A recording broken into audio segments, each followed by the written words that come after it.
हाय दोस्तों, मैं पीयूष वेलकम करता हूं आपका मेरे इस यूट्यूब चैनल पे जिसका नाम है नेटवेव्स इंस्टीट्यूट।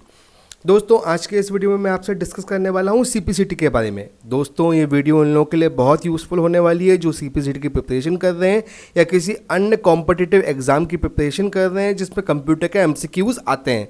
तो दोस्तों, आज के इस वीडियो में मैं आपसे डिस्कस करने वाला हूँ हिस्ट्री ऑफ कंप्यूटर्स के बारे में। ये मेरा लेक्चर नंबर 2 है। दोस्तों, लेक्चर नंबर 1 जिसमें कंप्यूटर सिस्टम कॉन्सेप्ट्स है उसको मैं पहले ही डिस्कस कर चुका हूं। अगर वो वीडियो आपने नहीं देखी है तो प्लीज़ उसको देखें। उसका जो लिंक है वो नीचे डिटेल सेक्शन में दिया हुआ है। अगर वीडियो आपको पसंद आए तो प्लीज़ लाइक, कमेंट और शेयर जरूर करें और चैनल को सब्सक्राइब करना ना भूलें। तो दोस्तों, आज के इस लेक्चर में मैं आपसे डिस्कस करूंगा हिस्ट्री ऑफ कंप्यूटर्स के बारे में। कंप्यूटर्स की हिस्ट्री क्या है। तो दोस्तों, पूरे कंप्यूटर को जो है पूरे कंप्यूटर की जो हिस्ट्री है उसको 5 जनरेशन्स में डिवाइड किया गया है। First generation, second generation, third generation, fourth generation और फिफ्थ जनरेशन। दोस्तों, जो फर्स्ट जनरेशन है वो 1951 से थी, लेकिन दोस्तों 1951 से पहले भी काफ़ी कुछ काम हुआ था। जो एक मेन माइलस्टोन था वो था डिफरेंस इंजन। दोस्तों, इस डिफरेंस इंजन को चार्ल्स बेबेज ने बनाया था। इनको फादर ऑफ कंप्यूटर्स कहा जाता है। इन्होंने पहला कंप्यूटर बनाया था जिसका नाम दिया था डिफरेंस इंजन। दोस्तों, ये स्टीम्ड पावर था, फुली ऑटोमेटिक था और ये फिक्स्ड इंस्ट्रक्शन प्रोग्राम से चलता था। तो दोस्तों, ये जो मेन माइलस्टोन था ये जरूर डिस्कस किया हुआ है, लगभग सभी पेपर्स में इसको पूछा जाता है। अब दोस्तों, अपन लोग आते हैं फर्स्ट जनरेशन के ऊपर। तो दोस्तों, फर्स्ट जनरेशन का जो टाइम पीरियड है वो 1951 से 1959 के बीच में था। इसमें जो टेक्नोलॉजी यूज़ होती थी वो वैक्यूम ट्यूब्स की यूज़ होती थी। इन कंप्यूटर्स का साइज़ काफ़ी बड़ा होता था, इनकी प्रोसेसिंग काफ़ी स्लो होती थी और इसमें मेमोरी के तौर पे मैग्नेटिक ड्रम और मैग्नेटिक टेप का यूज़ किया जाता था। और जो दोस्तों लैंग्वेज यूज़ होती थी इसके अंदर वो मशीन लेवल लैंग्वेज यूज़ होती थी और असेंबली लेवल लैंग्वेज को यूज़ किया जाता था। दोस्तों, ये एनालॉग कंप्यूटर्स थे, डिजिटल नहीं थे। ये बात ध्यान करने वाली है, ये एनालॉग कंप्यूटर्स थे। इनको प्रोग्राम करना काफ़ी डिफ़िकल्ट होता था। तो ये सारी जो विशेषताएं हैं, ये सारी जो कैरेक्टरिस्टिक्स हैं वो फर्स्ट जनरेशन कंप्यूटर्स की थी। तो दोस्तों, वैक्यूम ट्यूब जो था वो टेक्नोलॉजी थी, काफ़ी बड़े थे, काफ़ी बड़े सिस्टम्स थे, प्रोसेसिंग काफ़ी स्लो थी। इसका टाइम पीरियड 1951 से 59 के आसपास था। अब दोस्तों, इसके जो डिसएडवांटेजेस हैं वो है कि ये साइज़ में काफ़ी बड़े थे, लार्ज अमाउंट ऑफ हीट को जनरेट करते थे, अनरिलायबल थे और पोर्टेबल नहीं थे। अब दोस्तों, मैं आता हूँ फर्स्ट जनरेशन के कंप्यूटर के बारे में। दोस्तों, फर्स्ट जनरेशन का जो पहला कंप्यूटर था उसको इनेक कहा जाता है, electrically numerical integrated and calculator. इसको जॉन बी मुशले और जे पैस्पर एकर्टे ने लॉन्च किया था, बनाया था, मतलब डेवलप किया था। इसको यूनिवर्सिटी ऑफ पेंसिल्वेनिया में बनाया गया था। इसके अंदर 18,000 वैक्यूम ट्यूब्स को यूज़ किया गया था और जो इनपुट टेक्नोलॉजी थी वो पंच कार्ड की थी और जो मेमोरी यूज़ होती थी वो होती थी मैग्नेटिक ड्रम और मैग्नेटिक टेप। ये पहला कंप्यूटर था जिसका नाम था इनेक। ये फर्स्ट जनरेशन का कंप्यूटर था दोस्तों। अब हम लोग आते हैं सेकंड जनरेशन के ऊपर। सेकंड जनरेशन का जो टाइम पीरियड था वो 1959 से 1963 था। इसमें वैक्यूम ट्यूब्स को रिप्लेस करके ट्रांजिस्टर्स ने जगह ले ली थी। ट्रांजिस्टर्स हमारे वो डिवाइसेस थे जो सेकंड जनरेशन कंप्यूटर्स में यूज़ किए जाते थे। इनका साइज़ फर्स्ट जनरेशन की अपेक्षा छोटा होता था। इनकी प्रोसेसिंग भी फास्टर होती थी। इसमें भी मेमोरी के लिए मैग्नेटिक कोर का और मैग्नेटिक डिस्क का यूज़ किया जाता था। इसमें पहली बार हाई लेवल लैंग्वेजेस का यूज़ किया गया। और दोस्तों, ये भी एनालॉग टाइप के कंप्यूटर्स होते थे पर इनको प्रोग्रामिंग करना आसान होता था। ये प्रोग्रामिंग करना इनका आसान होता था। इसके advantages as compare to first generation में ये छोटे थे, लेस हीट को जनरेट करते थे और इनका कंप्यूटेशन टाइम कम था। इसका डिसएडवांटेज ये एक्सपेंसिव थे, एसी इनको रिक्वायर्ड था और मेंटेनेंस इनको रिक्वायर्ड था। अब दोस्तों, कुछ सेकंड जनरेशन कंप्यूटर्स के जो नाम है वो है IBM 1920, IBM 7094, CDC 1604, IBM 1401। ये कुछ सेकंड जनरेशन कंप्यूटर्स हैं। और दोस्तों, यहाँ पे मैंने जो पहला ट्रांजिस्टर था उसकी भी यहाँ पे इमेज को लिया हुआ है। आप चाहें तो इसको ये मैं बड़ा करके दिखा देता हूँ। ये फर्स्ट ट्रांजिस्टर है मेरा जो बनाया गया था। अब दोस्तों, मैं आता हूँ थर्ड जनरेशन के ऊपर। थर्ड जनरेशन का जो टाइम पीरियड है वो 1963 से 1975 के बीच है। इसको LSI कहा जाता है, लार्ज स्केल इंटीग्रेशन। दोस्तों इसमें पहली बार IC का यूज़ हुआ था जिसका फुल फॉर्म था इंटीग्रेटेड सर्किट। और दोस्तों ये जो इंटीग्रेटेड सर्किट था ये बहुत सारे ट्रांजिस्टर्स को मिला के बनी थी, मतलब बहुत सारे ट्रांजिस्टर्स को अगर सिंगल चिप में डाल दिया गया तो वो हमारी IC कहलाई। दोस्तों ये काफ़ी छोटे थे सेकंड जनरेशन की अपेक्षा। इसमें प्रोसेसिंग भी काफ़ी ज़्यादा थी सेकंड जनरेशन की अपेक्षा। इसमें पहली बार सेमीकंडक्टर मेमोरी का यूज़ किया गया था as a main memory, semiconductor memory का यूज़ किया गया था। और हार्ड डिस्क को सेकेंडरी जो मेमोरी है सेकेंडरी मेमोरी है उसकी जगह यूज़ किया गया था। इसमें जो लैंग्वेज यूज़ होती थी वो हाई लेवल लैंग्वेजेस थी, ये ईजियर टू प्रोग्राम थे और ये डिजिटल कंप्यूटर थे। अब इसके एडवांटेजेस क्या हैं दोस्तों, ये स्मॉलर थे, लेस हीट को जनरेट करते थे, इनका कंप्यूटेशन टाइम काफ़ी कम था, ये सेकंड जनरेशन के अपेक्षा सस्ते थे, पोर्टेबल थे और इनका मेंटेनेंस भी लो था। अब दोस्तों जो पहली IC है उसको बनाने का श्रेय जो है जैक के किलबाय और यहाँ पे रॉबर्ट निक्सोल को जाता है, जिन्होंने टेक्सास इंस्ट्रूमेंट्स में पहली IC को बनाया था जो कि बहुत सारे छोटे ट्रांजिस्टर्स का कलेक्शन थी। अब दोस्तों यहाँ पे मैंने देखिए बड़ा करके दिखाता हूँ, ये पहली IC है, यहाँ पर ये पहली IC जो है ये थी। अब दोस्तों जो कुछ एग्जांपल्स थे थर्ड जनरेशन कंप्यूटर्स के वो हैं IBM 370, PDP 11, IBM 360, Honeywell 6000, DEC series, ICL 2900। ये कुछ एग्जांपल्स हैं थर्ड जनरेशन कंप्यूटर के। तो चलिए दोस्तों अब मैं बढ़ता हूँ फोर्थ जनरेशन की तरफ। अब दोस्तों मैं आता हूँ फोर्थ जनरेशन कंप्यूटर्स के ऊपर। फोर्थ जनरेशन कंप्यूटर्स का जो टाइम पीरियड था वो था 1975 से लेके अभी तक भी फोर्थ जनरेशन ही चल रहा है। दोस्तों जो टेक्नोलॉजी यूज़ होती है वो IC है, पर इसके अंदर VLSI और ULSI यूज़ होती है। VLSI का मतलब होता है वेरी लार्ज स्केल इंटीग्रेशन और ULSI का मतलब होता है अल्ट्रा लार्ज स्केल इंटीग्रेशन। जो अभी आपके मोबाइल्स हाथ में हैं वो सारे mobiles ultra large scale integration का ही कमाल है। दोस्तों इसमें मिलियंस ऑफ ट्रांजिस्टर्स और मिलियंस ऑफ सर्किट्स को सिंगल चिप के अंदर डाल दिया जाता है। दोस्तों साइज़ काफ़ी छोटा हो गया है as compare to first generation computers. Processing भी काफ़ी फास्ट हो गई है as compare to first generation computers. इसके अलावा इसके अंदर मेमोरी के अंदर ऑप्टिकल डिस्क का, VCD का, DVD का, ब्लू-रे का, SSD का यूज़ किया जाता है। इसके अलावा जो लैंग्वेजेस यूज़ होती हैं वो हाई लेवल के अलावा वेब बेस्ड टेक्नोलॉजी यूज़ होने लगी है, AI का यूज़ होने लगा है और ये डिजिटल टाइप के कंप्यूटर्स हैं। दोस्तों एडवांटेजेस सेम वे के वही हैं, जैसे कि ये स्मॉलर है, लेस हीट को जनरेट करता है, कंप्यूटेशन टाइम काफ़ी स्लो है, चीपर है, पोर्टेबल है, लो मेंटेनेंस है। कुछ दोस्तों इसके एग्जांपल्स जो हैं वो मिरेकल है, IBM 5100, एटलर 8800, ये इसके कुछ एग्जांपल्स है फोर्थ जनरेशन कंप्यूटर्स के।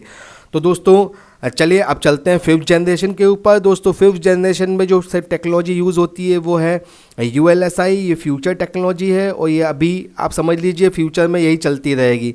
इसके अलावा जो टाइम पीरियड है वो फ्यूचर टेक्नोलॉजी का है, फ्यूचर में यही चलता रहेगा। जो टेक्नोलॉजी यूज़ हुई है वो है आर्टिफिशियल इंटेलिजेंस या ultra large scale integration. Memory जो है वो भी डेवलप हो रही है और लगातार डेवलप होती रहेगी। जैसे कि अभी हार्ड डिस्क थी, अभी जो है SSD आ गई है। इस तरह से जनरेशन चलता रहेगा, इस तरह से डेवलपमेंट चलता रहेगा। दोस्तों जिसके एग्जांपल्स हैं वो है परम 1000, Intel P4, IBM P6, i3, ये सारे जो है इस फिफ्थ जनरेशन कंप्यूटर्स के एग्जांपल हैं। तो दोस्तों मुझे उम्मीद है कि आपको ये पांचों जनरेशन्स क्लियर हो गई होंगी। चलिए अब इसके MCQs एक बार देख लेते हैं। जो पॉइंट्स टू रिमेंबर है पहले वो मैं बता देता हूँ कि पॉइंट्स टू रिमेंबर क्या क्या आपको याद रखना है। दोस्तों को याद रखना है IC का फुल फॉर्म, LSI का फुल फॉर्म, VLSI का फुल फॉर्म, इसके अलावा ULSI का फुल फॉर्म, इसके अलावा NAC का फुल फॉर्म। ये फुल फॉर्म्स आपको याद रखना है। इसके अलावा ये याद रखना है कि ब्रिटिश साइंटिस्ट जो थे वो चार्ल्स बेबेज थे, इनको फादर ऑफ कंप्यूटर्स कहा जाता है। जो उन्होंने पहला कंप्यूटर जो बनाया था वो डिफरेंस इंजन उसका नाम था, उसका ईयर था 1822। जो टेक्नोलॉजी यूज़ हुई थी फर्स्ट जनरेशन में वैक्यूम ट्यूब थी। जो टेक्नोलॉजी यूज़ हुई सेकेंड जनरेशन में वो ट्रांजिस्टर थी। जो टेक्नोलॉजी यूज़ हुई थर्ड जनरेशन में वो IC थी। इसके अलावा फर्स्ट जनरेशन में जो मेमोरी यूज़ हुई थी वो मैग्नेटिक ड्रम और मैग्नेटिक टेप थे। इसके अलावा जो मेमोरी यूज़ हुई सेकंड जनरेशन में मैग्नेटिक कोर और मैग्नेटिक डिस्क थे।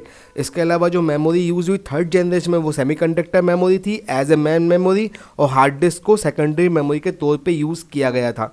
जो लैंग्वेजेस थी प्रोग्राम करने के लिए कंप्यूटर्स को, वो फर्स्ट जनरेशन में मशीन और असेंबली थी। जो सेकंड जनरेशन में लैंग्वेजेस यूज हुई थी वो हाई लेवल लैंग्वेज थी।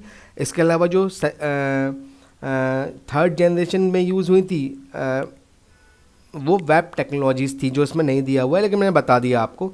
इसके अलावा फर्स्ट और सेकंड जनरेशन जो थे वो एनालॉग कंप्यूटर्स थे, और बाकी थर्ड फोर्थ और फिफ्थ जो थे वो डिजिटल कंप्यूटर्स थे। तो दोस्तों ये कुछ पॉइंट्स थे, इनको आप लिख लीजिएगा। इन पॉइंट्स के आधार पे ही आपके एमसीक्यूज़ बनते हैं।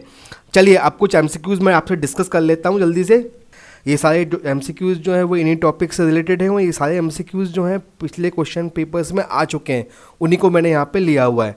दोस्तों यहाँ पे जैसे पहला दिया हुआ है, first generation computer use dash for circuitry and dash for memory.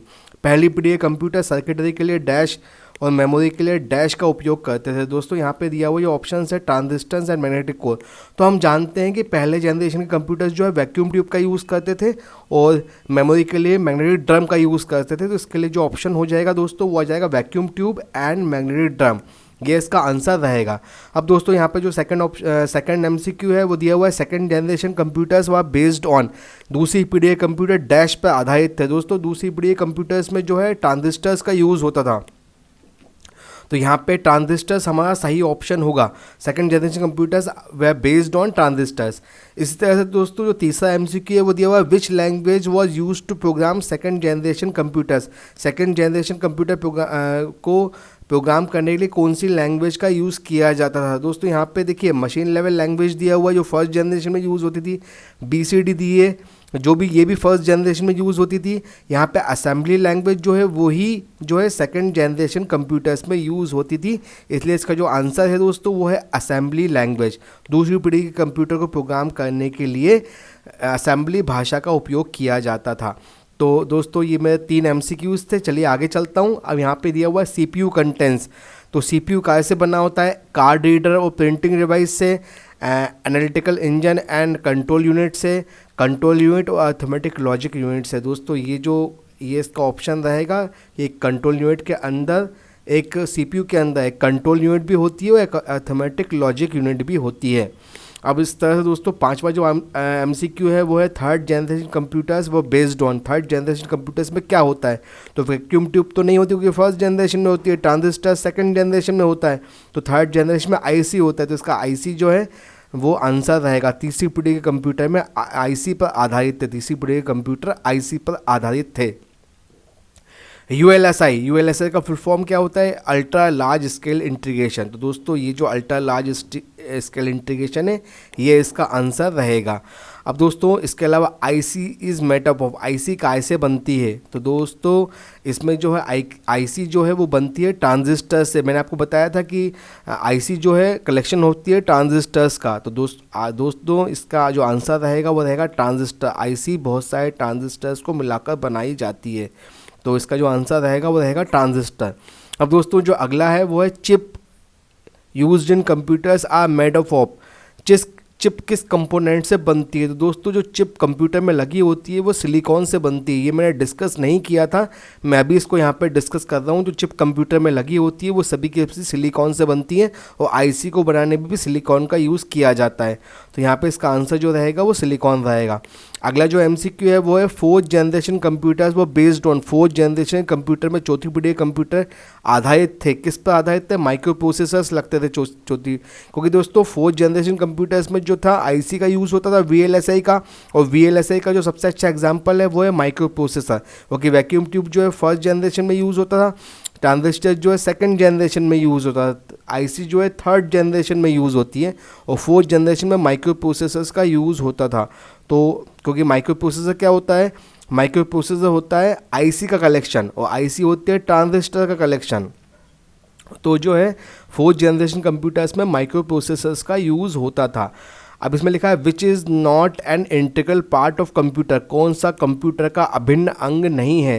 तो दोस्तों इसमें सीपीयू जो है वो कंप्यूटर के अंदर आता है, मॉनिटर भी कंप्यूटर का अंग है, माउस भी कंप्यूटर के अंदर लगता है, लेकिन यूपीएस जो है वो पावर सप्लाई के लिए यूज़ किया जाता है। इसका फुल फॉर्म होता है अनइंटरप्टेड पावर सप्लाई। तो दोस्तों यूपीएस जो है इसका आंसर होगा, क्योंकि ये कंप्यूटर का पार्ट नहीं है। इसके अलावा जो 11th एमसीक्यू है वो है which electronic component are used in third generation computer, कौन से इलेक्ट्रॉनिक कंपोनेंट्स का थर्ड जनरेशन कंप्यूटर में यूज़ किया जाता है। दोस्तों पहले भी आ चुका है क्वेश्चन, इसको दूसरी तरह से पलट के उन्होंने पूछा है, बदल के पूछा है, तो इसका जो आंसर रहेगा वो आईसी रहेगा। थर्ड जनरेशन में हम लोग आईसी का यूज़ करते हैं। इसके अलावा इसमें है which electronic components are use in fourth generation, fourth generation में किसका यूज़ किया जाता है। अब दोस्तों हमको इसमें क्या है, फोर्थ जनरेशन में पहले यहाँ पे भी दिया हुआ है माइक्रो प्रोसेसर, यहाँ दोबारा से पूछ लिया, लेकिन इसका फॉर्म चेंज है, इस क्वेश्चन का फॉर्म चेंज है, तो हमको इसका आंसर देखने पड़ेंगे। देखिए ट्रांजिस्टर इसका आंसर नहीं है, क्योंकि ट्रांजिस्टर सेकंड जनरेशन में यूज़ होता है, आईसी थर्ड जनरेशन में यूज़ होता है, वैक्यूम ट्यूब फर्स्ट जनरेशन में यूज़ होता है। तो इसका जो आंसर रहेगा चौथी पीढ़ी का वो VLSI रहेगा दोस्तों, वेरी लार्ज स्केल इंटीग्रेशन। कभी आप कंफ्यूज हो तो आप इसको आंसर्स को जरूर एक बार रेफर करें, आंसर्स से भी क्वेश्चंस आपके निकल आते हैं, आंसर्स से भी आपको जो उसके ऑप्शंस हैं उससे भी आपको आंसर्स सही मिल जाते हैं दोस्तों। इसके अलावा यहाँ पे दिया हुआ है which electronic components are used in fifth generation computers, fifth generation में क्या यूज़ होता है। तो दोस्तों ट्रांजिस्टर तो हमको पता है कि जो है सेकंड जनरेशन में यूज़ होता है, आईसी थर्ड जनरेशन में यूज़ होती है, वैक्यूम ट्यूब जो है फर्स्ट जनरेशन में यूज़ होता है। तो बचा क्या, ULSI। तो ULSI माइक्रो प्रोसेसर जो है हमारे फिफ्थ जनरेशन के कंप्यूटर्स में यूज़ होता है। अब दोस्तों अगला जो है वह ENIAC है। ENIAC computer belongs to, ENIAC कौन से कंप्यूटर थे। तो दोस्तों मैंने आपको बताया था कि जो ENIAC है वो वैक्यूम ट्यूब से बना होता है, ये फर्स्ट जनरेशन कंप्यूटर है। तो ENIAC जो है इसका जो आंसर रहेगा वो रहेगा फर्स्ट जनरेशन कंप्यूटर। इसके अलावा दोस्तों यहाँ पे दिया हुआ है dash is used as programming language in first generation computers, पहले जनरेशन कंप्यूटर में कौन सी प्रोग्रामिंग लैंग्वेज यूज़ होती है। तो दोस्तों ये पहली जनरेशन जो है वो मशीन लेवल लैंग्वेज है, मशीन का ही यूज़ किया जाता था, तो यहाँ मशीन लैंग्वेज इसका आंसर होगा। How many vacuum tubes are use in first generation computer ENIAC। तो ENIAC में दोस्तों मैंने पहले भी बताया था आपको डिस्कशन के टाइम पे कि 18,000 वैक्यूम ट्यूब का इस्तेमाल किया गया था ENIAC को बनाने के लिए। तो इसका जो आंसर रहेगा वो 18,000 रहेगा, 18,000। दोस्तों अगला जो क्वेश्चन है वो है which computer belongs to first generation, first generation computer कौन से हैं इसमें से। तो इसका नाम हमने नहीं सुना, इसका नहीं सुना, ऑल ऑफ द वो वैसे हैं सभी की सभी फर्स्ट सेकंड जनरेशन्स के ही, लेकिन जो पूछा जाता है वो सिर्फ ENIAC के बारे में ही पूछा जाता है। इसलिए देखिए यहाँ पे कौन सा पहली पीढ़ी का कंप्यूटर, तो यहाँ पे ENIAC आ जाएगा, इसका आंसर जो रहेगा वो ENIAC रहेगा। इसके अलावा दोस्तों जो अगला क्वेश्चन है which language use in first generation language, इसको वापस उन्होंने पलट के पूछा है दूसरे तरीके से। तो यहाँ पे इसका जो आंसर रहेगा वो रहेगा machine level language. What is use in first generation for storage, storage के लिए क्या यूज़ किया जाता है। तो दोस्तों यहाँ पे देखिए आईसी जो है वो हमको पता है स्टोरेज के लिए यूज़ नहीं आती, वैक्यूम ट्यूब भी यूज़ नहीं आता, फ्लॉपी डिस्क यूज़ आती थी लेकिन फोर्थ जनरेशन में आती थी। तो बचा क्या, मैग्नेटिक ड्रम बचा, तो मैग्नेटिक ड्रम इसका आंसर रहेगा। इसके अलावा यहाँ पे दिया हुआ है dash as switching devices are fourth generation. दोस्तों मुझे लगा था ये भी एक्चुअली क्वेश्चन था जो पूछा गया था, तो मैंने इसी में उसको शामिल कर लिया है। तो माइक्रो प्रोसेसर जो है इसका जो देखिए यहाँ पे वैक्यूम ट्यूब जो है वो फोर्थ जनरेशन में यूज़ नहीं होता था, ट्रांजिस्टर जो है वो भी फोर्थ जनरेशन में यूज़ नहीं होता, असेंबली बोर्ड है वो भी फोर्थ जनरेशन में यूज़ नहीं होता। तो ये स्विचिंग डिवाइस के तौर पर माइक्रो प्रोसेसर का आंसर होगा। तो माइक्रो प्रोसेसर को स्विचिंग डिवाइस के रूप में यूज़ किया जाता है फोर्थ जनरेशन में। तो दोस्तों ये 20 MCQs थे जो इस टॉपिक से रिलेटेड थे। मुझे उम्मीद है कि आपको ये मेरा लेक्चर पसंद आया होगा। प्लीज़ अगर वीडियो पसंद आई लाइक शेयर कमेंट करना ना भूलिएगा और प्लीज़ चैनल को सब्सक्राइब जरूर कीजिएगा। तो चलिए दोस्तों मिलता हूँ मैं आपसे अगले वीडियो में, जब तक वंदे मातरम, जय हिंद।